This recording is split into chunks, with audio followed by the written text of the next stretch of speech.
So welcome guys my channel keep learning. और आज का टॉपिक है हमारा क्लास 8 से एनसीईआरटी बुक से हमारा chapter second linear equation in one variable, एक चर में रैखिक समीकरण। इसको हिंदी में कहते हैं हम एक चर में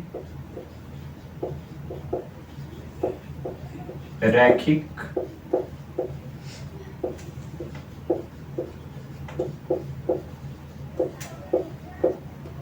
समीकरण। ठीक है, तो चलो अब स्टार्ट करते हैं। पहले हम इसका बेस समझेंगे, कॉन्सेप्ट को समझते हैं कि linear equation in one variable ये होता क्या है। देखो, ये एक अलजेब्रिक एक्सप्रेशन का पार्ट है। ठीक है, linear equation in one variable जो है ये एक अलजेब्रिक एक्सप्रेशन का पार्ट है। हमने इससे पहले एक चीज पॉलिनोमियल पढ़ा था कि पॉलिनोमियल में एक होता है लीनियर पॉलिनोमियल। लीनियर पॉलिनोमियल क्या होता है? पॉलिनोमियल वैसे होता क्या है? पॉलिनोमियल की बात करें तो किसी भी पॉलिनोमियल को इस फॉर्म पे लिखा जाता है 2x² plus 3x minus 6 equal to 0। अब ये पॉलिनोमियल है। पॉलिनोमियल क्यों है? क्योंकि इसके पास एक पावर है, डिग्री है। ठीक है, मतलब कि किसी भी मतलब ये जैसे मान के चलो एक इक्वेशन मानते हैं, अगर मैं पावर को हटा दूं तो एक इक्वेशन हो जाएगा। ठीक है, अगर किसी भी इक्वेशन पे कोई पावर अगर होल नंबर हो जाता है, होल नंबर यानी कि पूर्ण संख्या हो जाता है, तो हमारा लीनियर पॉलिनोमियल कहलाता है वो। ठीक है, जिसको हिंदी में हम बहुपद बोलते हैं। यानी कि पॉलिनोमियल को जो हमारी पहचान होगी वो डिग्री से होगी। ठीक है, तो अब बात करते हैं हम लीनियर इक्वेशन की कि लीनियर इक्वेशन क्या चीज है। अब देखो, linear equation in one variable, algebraic expression का पार्ट। अलजेब्रिक एक्सप्रेशन क्या होता है? तो अलजेब्रिक एक्सप्रेशन न्यूमेरिकल वेरिएबल और साइन का एक कॉम्बिनेशन होता है। ठीक है, जैसे 3x प्लस 6, ये हमने लिखा 3x प्लस 6, तो इसको मैं linear equation in one variable बोलूंगा। वन वेरिएबल, अच्छा देखो, पहले यहां से ये समझ लो कि जो भी तुम्हारा अल्फाबेट होगा, जैसे x, ठीक है, यहाँ पे क्या है? x है। x के जगह पे y हो सकता है, a हो सकता है, b हो सकता है, मतलब 26 अल्फाबेट में से कोई भी एक हो सकता है। तो अल्फाबेट को हम वेरिएबल बोलते हैं। क्या बोलते हैं? वेरिएबल। ठीक है, और अल्फाबेट के साथ जो नंबर लगा हुआ होता है, जिस नंबर को अल्फाबेट के साथ मल्टीप्लाई किया जाता है, उस नंबर को हम कांस्टेंट बोलते हैं। कांस्टेंट, या फिर इसको कोएफिशिएंट भी बोला जाता है। कोएफिशिएंट। ठीक है, कोएफिशिएंट का मतलब गुणांक। कोएफिशिएंट कब होगा? जब हमसे पूछा जाए कि x का कोएफिशिएंट क्या होगा। तो x का कोएफिशिएंट का मतलब कि x को किससे मल्टीप्लाई किया जा रहा है। वो नंबर भी हो सकता है, अल्फाबेट भी हो सकता है। सपोज कि मैं लिख देता हूं 3ax। ठीक है, अब मैं यहां से x का कोएफिशिएंट पूछ रहा हूं कि x का कोएफिशिएंट क्या होगा। तो x को किससे मल्टीप्लाई किया जा रहा है? तो x को 3a से मल्टीप्लाई किया जा रहा है, तो ये पूरा हमारा कोएफिशिएंट हो जाएगा। लेकिन अगर कांस्टेंट की बात करें तो कांस्टेंट खाली नंबर कहलाता है। जो भी न्यूमेरिकल वैल्यू होती है वो खाली कांस्टेंट कहलाता है। ठीक है, तो देखो, कांस्टेंट और कोएफिशिएंट में अंतर समझ में आ गया होगा कि कोएफिशिएंट का मतलब गुणांक हुआ। डिपेंड ये करता है कि कोएफिशिएंट पूछ किसका रहा है। समझ गए? जब बात कोएफिशिएंट से होगी तो क्वेश्चन में साफ साफ लिखा होगा कि हाँ, इसका कोएफिशिएंट निकालें। x का हो सकता है, x² का हो सकता है, x³ का हो सकता है, किसी का भी। तो जिसका कोएफिशिएंट पूछ रहा है, हम ये देख लेंगे कि उसको किसके साथ मल्टीप्लाई किया जा रहा है। जिसके साथ मल्टीप्लाई किया जा रहा है वो चीज जो होगी हमारी कोएफिशिएंट हो जाएगी। लेकिन कांस्टेंट की बात करें तो कांस्टेंट खाली न्यूमेरिकल वैल्यू होता है। जो न्यूमेरिकल वैल्यू होती है 1 2 3 4 5 6 7 8 9 10, ये जितने भी नंबर है सब कांस्टेंट कहलाएंगे। ठीक है, तो अब आते हैं टॉपिक पे कि इसमें linear equation in one variable में क्वेश्चन किस टाइप के आएंगे, अब ये समझेंगे। ठीक है, तो देखो, सबसे पहला जो तुम्हारा, अगर मैं बात करूं 2.1 से, एक्सरसाइज 2.1 से, तो 2.1 का जो हमारा पहला क्वेश्चन है वो कह रहा है सोल्व द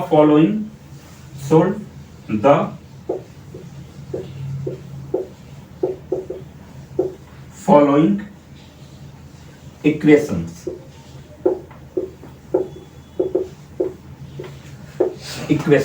ठीक है, कि हमें ये जो भी इक्वेशंस दिए हुए हैं इनको सोल्व करना है। चलो तो यहां से हम पहले 3-4 टाइप के सवाल सीखते हैं कि इक्वेशन को हम सोल्व कैसे करेंगे, ठीक है। तो चलो पहला क्वेश्चन हम लेते हैं, x-2 = 7। देखो ये बहुत ही सिंपल सा क्वेश्चन है ये कि x-2 = 7, ये हमारा पहला क्वेश्चन है। इसको एक इक्वेशन बोलेंगे हम और इस इक्वेशन को हमें सोल्व करना है, ठीक है। अच्छा, सोल्व में हमें करना क्या है? तो देखो सोल्व में करने का मतलब ये होता है कि जैसे यहाँ पे x-2 = 7 दे रखा है, तो हमसे ये पूछ रहा है कि x पे हम कौन सी वैल्यू रखेंगे, कौन सा नंबर रखेंगे कि उस नंबर में से 2 माइनस करने पे 7 प्राप्त हो जाए, मतलब कि दोनों इक्वेशन बराबर हो जाए, ठीक है। तो इसको करेंगे कैसे? मतलब क्या हुआ कि हमें कोई भी इक्वेशन में जो भी अल्फाबेट होता है, x हो, y हो, a हो, b हो, m हो, n हो, o, p, q, जो भी अल्फाबेट होगा सिर्फ उसी की वैल्यू निकालनी होगी, ठीक है। जैसे यहाँ पे अगर अल्फाबेट की बात करें तो यहाँ पे अल्फाबेट के रूप में हमारे पास x है, तो मतलब कि इस इक्वेशन में हमें x की वैल्यू फाइंड करनी है, ठीक है। अब हम वैल्यू फाइंड कैसे करेंगे तो ये समझ लो। देखो कोई भी इक्वेशन को सोल्व करने के लिए अगर इक्वेशन हमारे पास आता है तो कौन से रूप में आएगा? इक्वेशन इस तरीके से आएगा, या तो उनके बीच में प्लस माइनस का रिलेशन होगा या मल्टीप्लाई डिवाइड का रिलेशन होगा, ठीक है। तो सिंपल सी एक बात है कि हम साइड को चेंज करके बनाते हैं, जैसे कि x-2 = 7 था, हमें x की वैल्यू चाहिए, जिसकी वैल्यू चाहिए और वो इक्वल के जिस साइड में है, जैसे इस तरफ की बात करें तो इस तरफ हमारा LHS होगा, लेफ्ट हैंड साइड, और इस तरफ की बात करें तो इस तरफ हमारा होगा RHS, राइट हैंड साइड, ठीक है। तो देखो जो x का मान है, जो x है वो x किस साइड में? LHS साइड में, और x के साथ क्या है? तो x के साथ -2 है, मतलब कि x की वैल्यू निकालने के लिए x के साथ जो भी नंबर होगा उस नंबर को यहां से हटाना होगा, ठीक है। तो अब हटाने का मतलब कि इसको हम कहां हटाएंगे? तो -2 को हम इस तरफ भेज देंगे, LHS में है -2, इसको हम भेज देंगे RHS में। जब साइड चेंज होगी तो साइन भी चेंज होगी। ध्यान रखना कि जब किसी भी नंबर या अल्फाबेट, किसी भी नंबर या अल्फाबेट की अगर हम साइड चेंज कर रहे हैं, साइड मतलब कि वो RHS से LHS में आ रहा है या LHS से RHS में जा रहा है, तो उनकी साइड चेंज हो रही है। जब किसी भी नंबर या अल्फाबेट की साइड चेंज होती है तो उनकी साइन भी चेंज हो जाती है। कहने का मतलब कि अपोजिट साइन हो जाता है। अगर संख्या प्लस में है तो इधर जाके माइनस में हो जाएगा, अगर संख्या इधर माइनस में है तो इधर जाके प्लस में हो जाएगा, अगर संख्या इधर मल्टीप्लाई में है तो इधर जाके डिवाइड में हो जाएगा, और अगर संख्या इधर डिवाइड में है तो इधर जाके मल्टीप्लाई में हो जाएगा, ठीक है। ये 4 चीजें याद रखो। ये होता है अपोजिट साइन, प्लस का अपोजिट माइनस होता है, डिवाइड का अपोजिट मल्टीप्लाई होता है, ठीक है। तो प्लस वाली संख्या माइनस में जाएगी, माइनस वाली संख्या प्लस में जाएगी, मल्टीप्लाई वाली संख्या डिवाइड में जाएगी, डिवाइड वाली संख्या मल्टीप्लाई में जाएगी, ठीक है। तो अब हम यहां से -2 का साइड चेंज करते हैं, -2 को हम इस तरफ लाते हैं। तो जब -2 को मैं इस साइड लाऊंगा, RHS साइड में लाऊंगा, तो इधर खाली x बच जाएगा। अब x के बाद हमने यहाँ पे इक्वल का साइन लगाया, क्यों? क्योंकि -2 को मैंने यहां से हटा दिया, -2 को मैं इधर भेज दिया हूं। तो चलो -2 तो इधर बाद में जाएगा। इधर आने के बाद हम ये देखेंगे कि जब हम RHS में आ रहे हैं तो RHS में पहले से कौन सी संख्या गिवन है? तो पहले से 7 दिया हुआ है, तो 7 अपने जगह पे ही है। 7 की ना तो साइड चेंज होगी ना ही साइन चेंज होगी। देखो 7 अभी भी RHS में है और यहाँ भी RHS में ही है, तो 7 इधर प्लस में था, अभी भी प्लस में ही है, ठीक है। -2 की जब साइड चेंज हुई तो -2 उधर जाके प्लस का 2 हो गया, तो x = हो गया 7 + 2 = 9, यानी कि x की वैल्यू कितनी आ गई? 9। कहने का मतलब कि अगर x के जगह पे मैं 9 रखूंगा तो दोनों वैल्यू बराबर हो जाएगी। चलो हम पुट करके देख लेते हैं। यहाँ पे x है और x का मान हमने 9 निकाला है, तो x के जगह पे 9 रखेंगे, फिर -2 था तो -2 किया, = 7 था तो 7 कर दिया, ठीक है। अब 9 में से 2 माइनस किया तो 7 आ गया और = में 7 हो गया, तो क्या हुआ? दोनों वैल्यू बराबर हो गई, मतलब कि x का जो हमने मान निकाला 9 वो मेरा बिल्कुल सही आंसर है। क्लियर हो गया? अगर आपको अपना आंसर चेक करना हो कि हमारा आंसर सही है कि गलत है, तो जहां पे x होगा वहां पे x की वैल्यू पुट कर देना और फिर दोनों को सोल्व कर देना। अगर दोनों वैल्यू बराबर हो गई तो तुम्हारा आंसर बिल्कुल सही है। अगर बराबर नहीं हो पाता है मतलब कि x का जो वैल्यू निकल रहा है वो गलत निकल रहा है, ठीक है। तो ये था हमारा पहला और बहुत ही इजी क्वेश्चन। अब हम धीरे धीरे क्वेश्चन का लेवल बढ़ाते जाएंगे। तो अगला क्वेश्चन मैं समझाता हूं।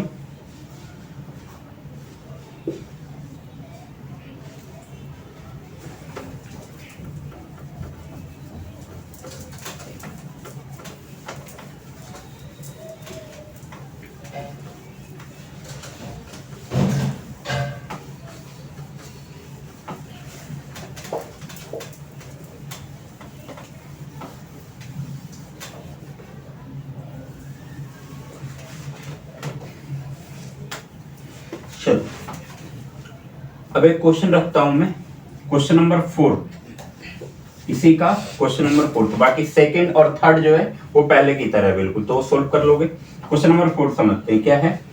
तो 3/7 plus x equal to 17/7। 3/7 plus x equal to 17/7। अच्छा, हमें वैल्यू किसकी निकालनी है? तो मैंने पहले ही बता दिया था कि इक्वेशन में हमें अल्फाबेट की वैल्यू निकालनी होती है, ठीक है। तो अल्फाबेट के रूप में यहाँ पे क्या है? x है।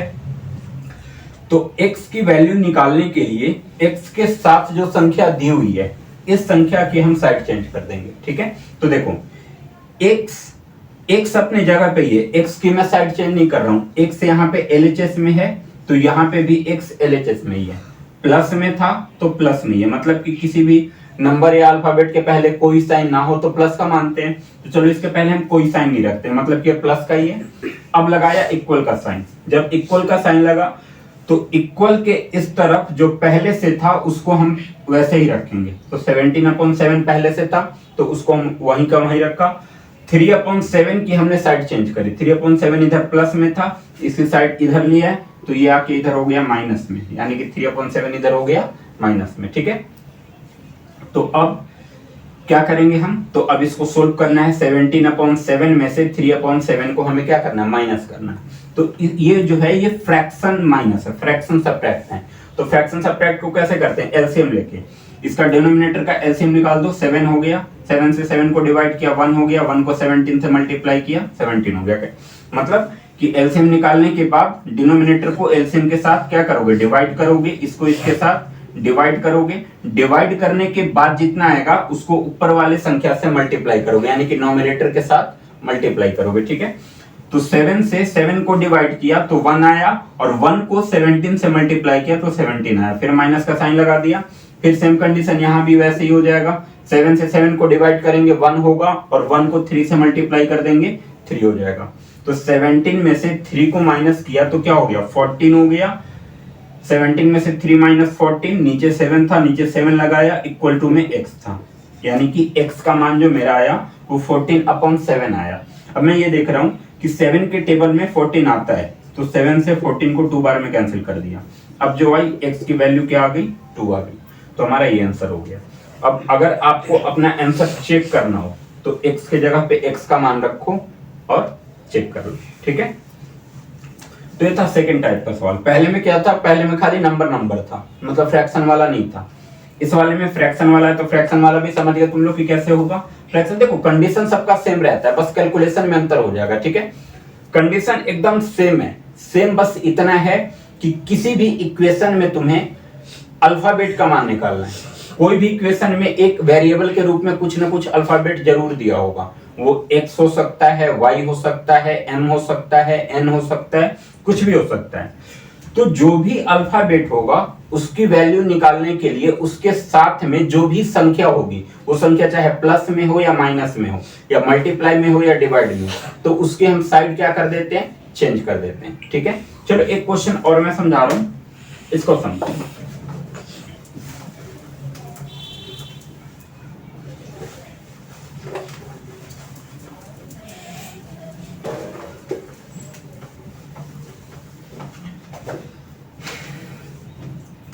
जैसे मान लो इसी में क्या क्वेश्चन करवा रहा हूं मैं। सबसे पहले हम क्वेश्चन नंबर 5 समझ लेते हैं। 4th समझ लिया, इसके बाद 5th है 6x = 12। देखो ये भी एक इक्वेशन है। इक्वेशन मैंने क्या बोला कि प्लस माइनस के रिलेशन में हो सकता है, मल्टीप्लाई डिवाइड के रिलेशन में हो सकता है। तो किसी भी इक्वेशन में कोई ना कोई वेरिएबल जरूर होगा। जैसे यहाँ पे x है, हमें x का मान निकालना है। तो x का मान निकालने के लिए x के साथ जो भी संख्या है उसकी साइड चेंज करेंगे। अब हम ये देखते हैं कि x के साथ जो संख्या है वो कौन से साइन के रिलेशन में आ रहा है। तो x और 6 के बीच में कोई साइन नहीं है, और कोई साइन नहीं है तो किसका माना जाएगा, मल्टीप्लाई का। जब भी अल्फाबेट और नंबर के बीच में कोई साइन ना हो तो हम मल्टीप्लाई मानते हैं, ठीक है। तो हम ये कह सकते हैं कि x के साथ 6 जो है वो मल्टीप्लाई में, तो मल्टीप्लाई वाली संख्या की जब साइड चेंज होती है तो डिवाइड में चला जाता है। तो x इक्वल टू हो गया 12 और 6 इधर आके डिवाइड में हो गया, ठीक है। 6 से 12 कट गया 2 बार में, यानी कि x की वैल्यू आ गई 2। ये भी बहुत सिंपल था। अब नेक्स्ट क्वेश्चन देखते हैं। नेक्स्ट क्वेश्चन दिया हुआ है question number 6, t upon 5 equal to 10, t upon 5 equal to 10। अब यहां से हमें t की वैल्यू निकालनी है। अब देखो ये फ्रैक्शन में, ठीक है, ये क्या है, फ्रैक्शन में ऊपर वाला नोमिनेटर हो गया, नीचे वाला डिनोमिनेटर हो गया। जब आरएचएस में आते हैं तो खाली 10 दे रखा है, अगर 10 के नीचे कुछ नहीं तो 1 मान लेंगे हम, क्योंकि किसी भी संख्या के नीचे 1 छुपा हुआ रहता है, ठीक है। अब यहां से t की वैल्यू निकालने के लिए क्या करना होगा, तो हम ये देख रहे हैं कि t के साथ जो 5 है वो डिवाइड के फॉर्म पे है। अपॉन का मतलब कि डिवाइड के फॉर्म पे होता है, ठीक है। तो 5 जो है वो डिवाइड में है, तो जब ये उधर जाएगा तो किस में हो जाएगा, तो डिवाइड वाले संख्या की साइन जब चेंज होती है तो मल्टीप्लाई में चला जाता है। तो हम यहां से लिखेंगे t इक्वल टू 10 अपॉन 1 और 5 उधर जाके क्या हो गया, मल्टीप्लाई हो गया। और 5 के नीचे कुछ नहीं है तो यहां भी 1 मान लेंगे, ठीक है। तो t इक्वल टू हो गया 10 इंटू 5 इक्वल टू 50। अब 1 चाहे लिखो या ना लिखो कोई दिक्कत नहीं है, तो नहीं लिखेंगे, यानी कि t का मान यहाँ पे आ गया 50। तो ये भी कंडीशन समझ में आ गया कि यहाँ से हम चाहें तो डायरेक्ट क्रॉस मल्टीप्लाई करेंगे, मतलब कि जब दो फ्रैक्शन के बीच में इक्वल का साइन हो जाता है तो हम क्रॉस मल्टीप्लाई कर देते हैं। तो t को 1 से किया तो t हो गया, और 10 को 5 से किया तो 50 हो गया। देखो दोनों कंडीशन में आंसर हमारा क्या आ रहा है, 50 आ रहा है। तो ये था क्वेश्चन नंबर 6।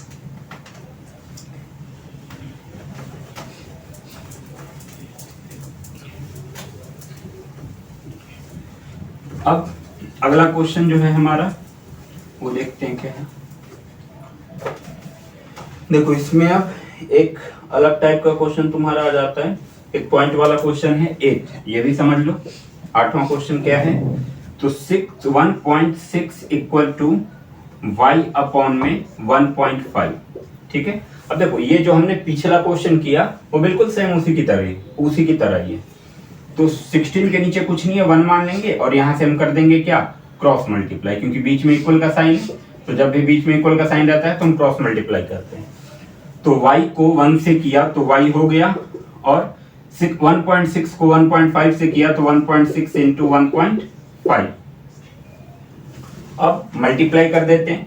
जब भी डेसिमल में मल्टीप्लाई करना हो तो मल्टीप्लाई करते समय डेसिमल को इग्नोर करो। मान लो कि तुम्हारे पास डेसिमल है ही नहीं, तो चलो यहाँ से दोनों डेसिमल को अगर मैं हटा दूं तो 16 और 15 हो जाता है। तो 16 को हम 15 से मल्टीप्लाई कर देते हैं। 16 5 जा 80 और 16 1 जा 16, 0 14 और 2, कितना हो गया 240। अब ध्यान दो पॉइंट पे, एक संख्या के पहले यहाँ पॉइंट और एक संख्या के पहले यहाँ पॉइंट, यानी कि टोटल 2 संख्या हो गया। तो y इक्वल टू 240 आया था। अब यहाँ पे 2 संख्या के पहले पॉइंट गया तो 2 संख्या के पहले हम यहाँ पे पॉइंट लगा देते हैं, यानी कि y का मान हमारा हो जाएगा 2.40, ठीक है।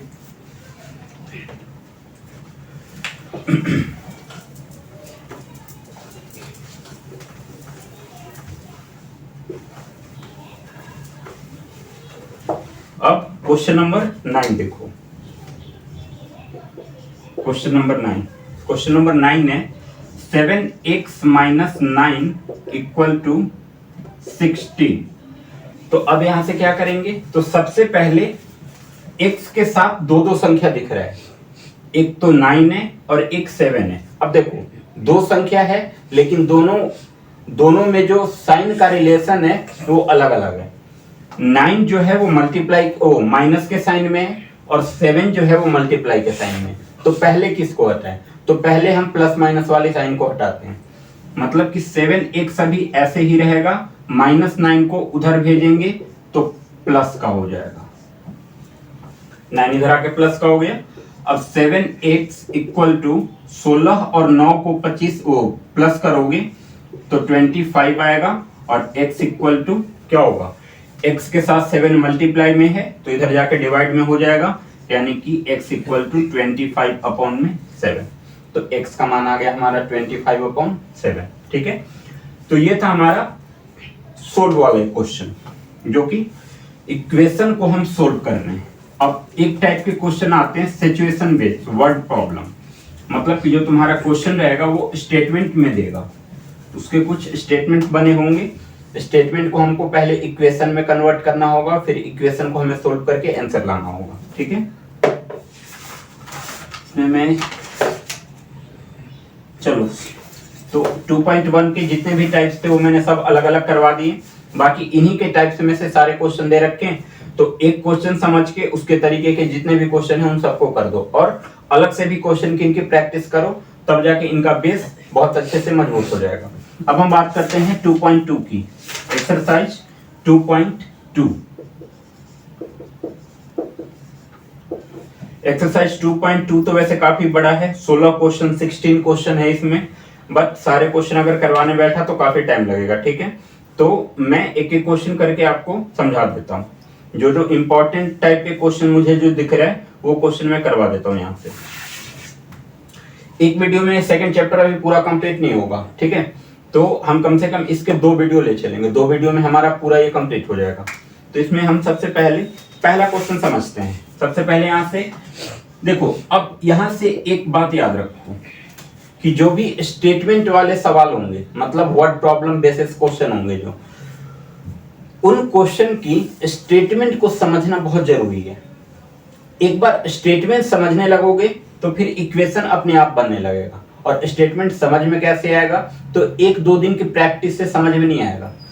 भले ही तुम्हें क्वेश्चन समझ में आए या ना आए, तुम क्वेश्चन पढ़ने की आदत डालो, क्वेश्चन जरूर पढ़ो, समझना ना समझना है बात की बात है, ठीक है, लेकिन हम कम से कम 1 से 2 बार 3 बार क्वेश्चन जरूर पढ़ेंगे, कोशिश जरूर करेंगे, भले ही समझ में आया ना है। और जाहिर सी बात है कि अगर एक क्वेश्चन को हम 2-3 बार ध्यान से पढ़ रहे हैं तो कुछ पॉइंट तो समझ में आएगा ही, और कुछ पॉइंट समझ में आएगा, हम इस पर प्रैक्टिस करेंगे तो धीरे धीरे सारी चीजें समझ में आने लगेगी। ठीक है, तो पहले क्वेश्चन नंबर पहला मैं समझाता हूं। यहां पे देखो क्वेश्चन ये था, क्वेश्चन मैं लिखूंगा नहीं, ऐसे ही समझा रहा हूं। क्वेश्चन में था कि if you subtract 1/2 from A number, question था कि if you subtract 1/2 from A number, मतलब कि यदि तुम किसी नंबर में से 1/2 को माइनस करते हो, सब्ट्रैक्ट करते हो, and multiply the result by 1/2, subtract करने के बाद जो हमारा रिजल्ट आया उसको 1/2 से हम मल्टीप्लाई करते हैं, ठीक है, यू गेट 1/8, तो हमें 1/8 प्राप्त होता है, मतलब हमें 1/8 मिलता है। तो हमें यह बताना है कि वो नंबर क्या है, मतलब किस नंबर में से हमने 1/2 को माइनस किया था। तो देखो, नंबर तो हमें फाइंड करना है। स्टेटमेंट वाले सवाल में सबसे पहले ये अपने माइंड में बैठा लो, क्वेश्चन पूरा पढ़ने के बाद ये देखो कि तुम्हें फाइंड क्या करना है, जो फाइंड करना है उसको लेट कर लो, ठीक है। अब यहाँ पे क्या फाइंड करना था, हमें लास्ट में लिखा हुआ है कि व्हाट इज द नंबर, हमें नंबर फाइंड करना था, तो हमने नंबर को लेट कर लिया कि let number equal to x, number को हमने क्या लेट कर लिया, एक्स। अब हम चलेंगे अकॉर्डिंग टू क्वेश्चन, जैसे जैसे हमसे क्वेश्चन बोलेगा वैसे वैसे हम करते जाएंगे, हमारा आंसर आ जाएगा, ठीक है। तो क्वेश्चन क्या कह रहा था कि if you subtract 1/2 from a number, number को तो हमने एक्स मान लिया, मतलब कि इस नंबर में से हमें 1/2 को माइनस करना है। तो चलो x में से हमने 1/2 को माइनस कर दिया, ठीक है। इसके बाद था and multiply the result by 1/2, और जो मेरा रिजल्ट आया, सपोज करो कि तुम्हारा यही रिजल्ट है, x - 1/2 जो तुमने लिखा यही मेरा रिजल्ट है। तो इस रिजल्ट को हमने क्या किया, 1/2 से मल्टीप्लाई कर दिया। ठीक है, यू गेट 1/8, तो हमें 1/8 प्राप्त होता है, मतलब कि इक्वल लगा के हम 1/8 रख लेंगे। ठीक है, अब यहां से हम क्वेश्चन को सोल्व करेंगे। तो देखो क्वेश्चन सोल्व कैसे होगा, तो x के नीचे 1 माना, ठीक, क्योंकि यहाँ पे एक संख्या क्या है, फ्रैक्शन में 1/2 फ्रैक्शन में दिया हुआ है, तो इसको भी फ्रैक्शन में करना होगा, क्योंकि फ्रैक्शन एडिशन सब्ट्रैक्शन में हमें एलसीएम लेके सोल्व करना होता है। ठीक है, तो x के नीचे कुछ नहीं था, हमने 1 मान लिया। अब 1 और 2 का एलसीएम निकाल दिया, तो 1 2 का एलसीएम क्या होगा, 2 होगा। अब मैंने क्या बताया था कि एलसीएम निकालने के बाद डिनोमिनेटर को एलसीएम के साथ डिवाइड करो, और डिवाइड करने के बाद जितना आता है उसको नोमिनेटर यानी कि ऊपर वाले संख्या के साथ मल्टीप्लाई करो। ठीक है, तो 1 से 2 को डिवाइड किया, तो 1 2 जा 2, यानी कि 1 के टेबल में 2 बार में आया, तो डिवाइड करने के बाद आंसर हमारा 2 आया। अब इस 2 को नोमिनेटर से हम मल्टीप्लाई करेंगे। नोमिनेटर क्या दे रखा है, x दे रखा है, तो x को 2 से मल्टीप्लाई करोगे तो क्या हो जाएगा, 2x हो जाएगा, फिर माइनस 2 से 2 को डिवाइड किया तो 1 आया, 2 1 जा 2, और 1 को 1 से मल्टीप्लाई किया तो 1 आया। ठीक है, अब इसको ब्रैकेट में ही रखते हैं और इनटू 1/2 कर देते हैं, इक्वल टू 1/8। यहां तक क्लियर है? अब आगे समझो। अब हम क्या करेंगे, तो ये तो सोल्व हो गया। अब 2x में से 1 को तो हम माइनस कर नहीं सकते, क्यों माइनस नहीं कर सकते, तो इसलिए क्योंकि 2 के साथ x लगा हुआ है, और 1 जो है वो 1 खाली अकेला है, 1 के साथ कोई x नहीं है, मतलब कि इसके साथ वेरिएबल भी है और ये खाली कांस्टेंट है। कांस्टेंट का मतलब कि खाली नंबर है।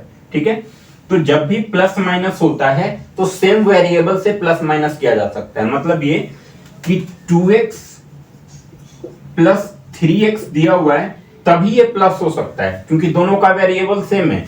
अगर x के जगह पे मैंने y रख दिया तो ये प्लस नहीं होगा, क्योंकि दोनों का वेरिएबल अलग अलग हो गया। अब ये दोनों अलग अलग कैटेगरी के हो गए। ठीक है, लेकिन जब यहाँ पे x रखा था तब ये एक कैटेगरी के, तो दोनों की वेरिएबल सेम था, तो नंबर को हमने प्लस कर दिया, 3 और 2 5, और बाकी का x लिख दिया, यानी कि ये हो गया 5x। ठीक है, लेकिन यहाँ पे देखो कि नंबर और वो एक के साथ x है और एक खाली नंबर है, तो 2x में से 1 को माइनस हम कर नहीं सकते, तो अब हम क्या करेंगे, अब इनको मल्टीप्लाई करेंगे।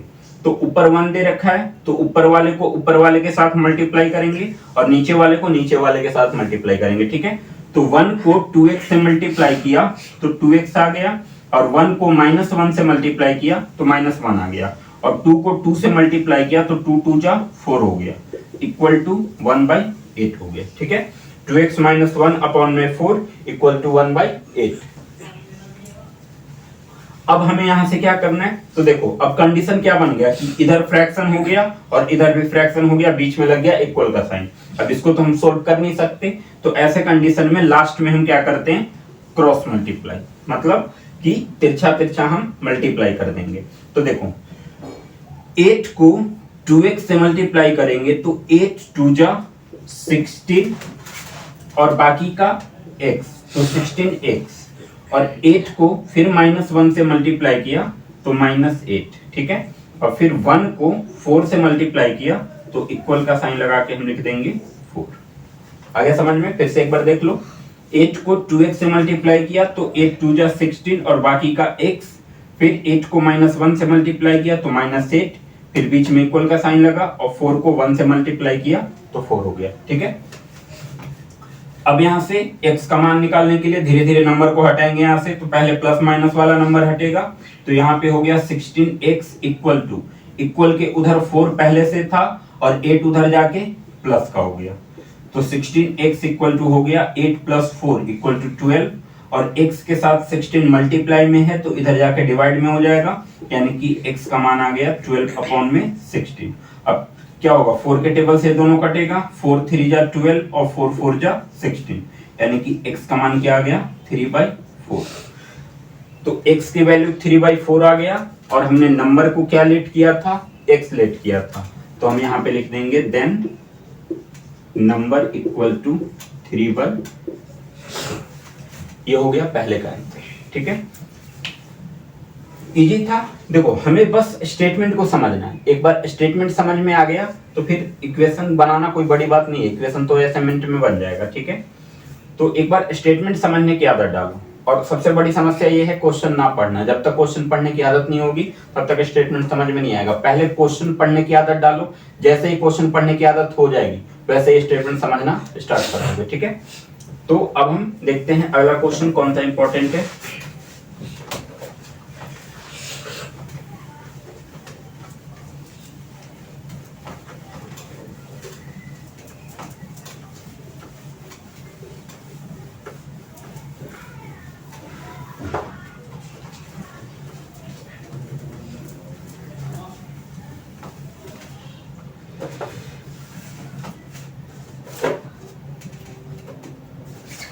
एक सेकेंड क्वेश्चन समझ लो, ये भी अच्छा क्वेश्चन दिया हुआ है। क्वेश्चन ये है, पहले क्वेश्चन में पढ़ता हूं, ध्यान से समझना कि the perimeter of a rectangular swimming pool is 154 metre. मतलब कि मेरे पास एक रेक्टेंगुलर शेप में स्विमिंग पूल था, ठीक है, जिसका पेरीमीटर दिया हुआ है 154 सेंटीमीटर, सेंटीमीटर नहीं मीटर। अब आगे कंडीशन क्या है कि its length is 2 metre more than twice its breadth. यहीं पे समझना है, क्वेश्चन था कि its length is 2 metre more than twice its breadth। ये स्टेटमेंट समझ लो, अगर ये क्लियर समझ में आ गया तो फिर कहीं दिक्कत नहीं आने वाली। इस स्टेटमेंट का मतलब ये हुआ कि ना तो मेरे पास लेंथ का कोई एग्जैक्ट मान दिया हुआ है, ना ही ब्रेथ का कोई एग्जैक्ट मान दिया हुआ है, ठीक है। एग्जैक्ट मान का मतलब कि एक परफेक्ट मान जो दिया हुआ है वो पेरीमीटर का दिया हुआ है जो कि 154 है। सबसे पहले क्या मुझे लेंथ और ब्रेथ निकालना होगा, क्योंकि अगर मैं पेरीमीटर का फॉर्मूला पुट करूंगा तो पेरीमीटर ऑफ रेक्टेंगल क्या होता है, पेरीमीटर ऑफ रेक्टेंगल होता है पेरीमीटर,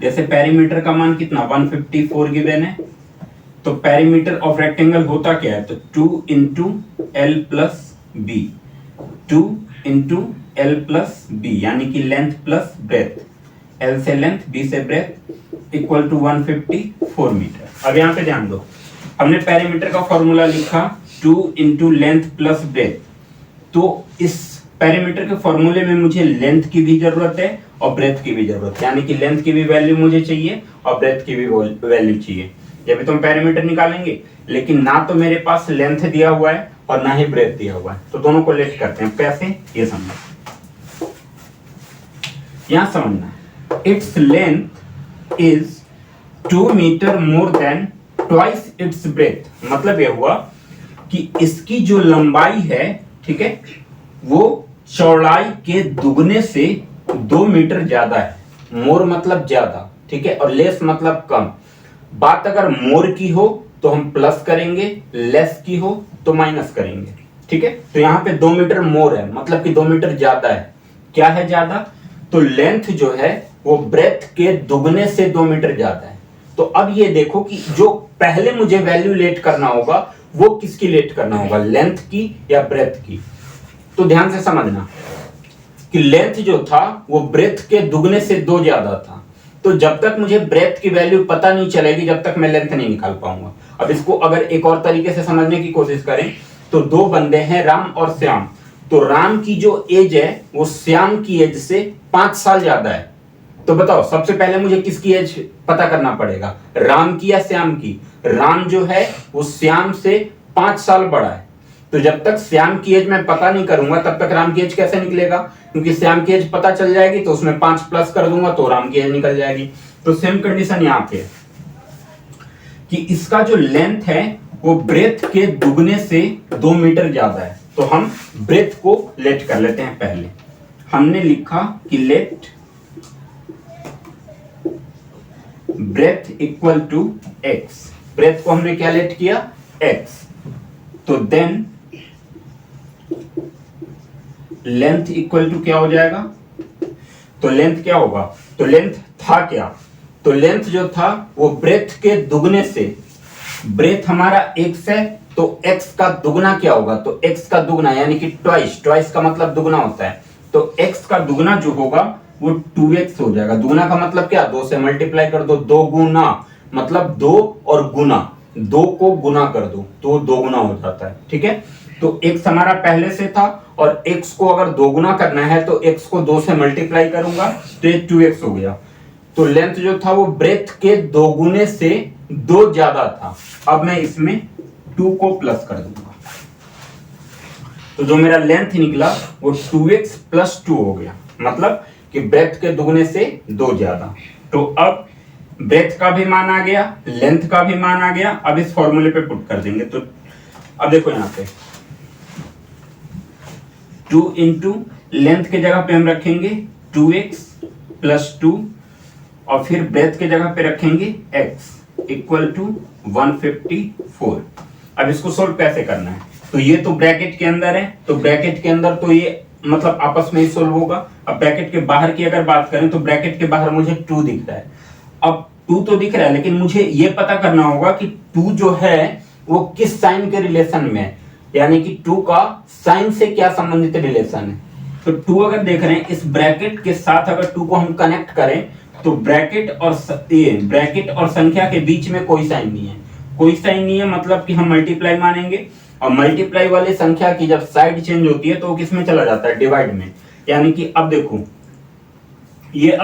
ये जो है ये अभी ऐसे ही रखेंगे हम इसे 2x plus 2 plus x equal to 154 और 2 इधर मल्टीप्लाई में था, इधर आके डिवाइड में हो गया। 2 से 154 77 बार में क्या हो गया, कैंसिल हो गया।